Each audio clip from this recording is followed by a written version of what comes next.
Fin de formation des officiers africains à l'école de maintien de la paix, la conduite à tenir dans le cadre de la protection des personnes civiles non combattantes est le sujet principal de cette session à laquelle ont pris part 25 officiers africains venus de 12 pays. La cérémonie de clôture de cette formation s'est déroulée dans l'amphithéâtre du centre. Le compte-rendu de Alousseini Touré.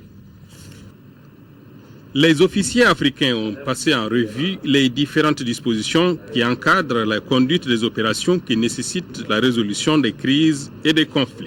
Ils ont donc maîtrisé les savoir-faire tactiques et techniques pour pouvoir tenir efficacement différentes fonctions au sein d'un état-major de bataillon engagé dans une opération de paix. Et on a constaté que les conflits ont vraiment changé. Il y a des conflits internes. C'est pas entre étatiques, mais c'est conflits internes. Mais ce stage-là nous permet, les militaires, pour s'adapter au soutien de la paix. Parce que nous, les militaires, nous sommes entraînés pour la guerre. Mais ici, c'est des conflits internes. Il faut savoir gérer. Il n'y a pas de l'ennemi. Ils sont les belligérants.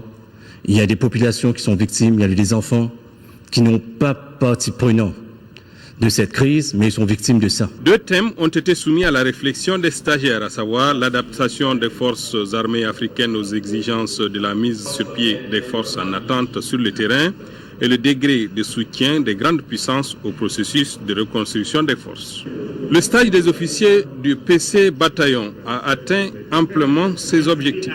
L'objectif, c'est de former ou de renforcer au moins les capacités des officiers qui sont très souvent des brevetés, qui sont des écoles, sortant d'écoles d'état-major, qui ont déjà des formations de base, pour leur permettre de travailler dans les états-majors en opération de soutien de la paix.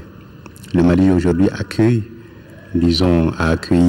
la MISMA, les unités de la CEDEAO, ensuite sous l'égide de l'Union africaine, et lundi, ce sera une mission des Nations Unies.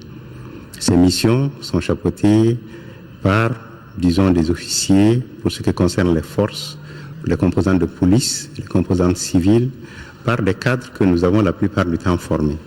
Donc notre objectif, de même que les deux autres centres d'excellence de la CEDEAO, à savoir le centre Kofi Annan et le centre du Nigeria, c'est de contribuer à la formation des officiers dans à peu près une vingtaine de modules. Ce stage intervient au moment où l'on commémore les 15 ans de la disparition de maître Alioune Blandambey qui a donné son nom à cette école.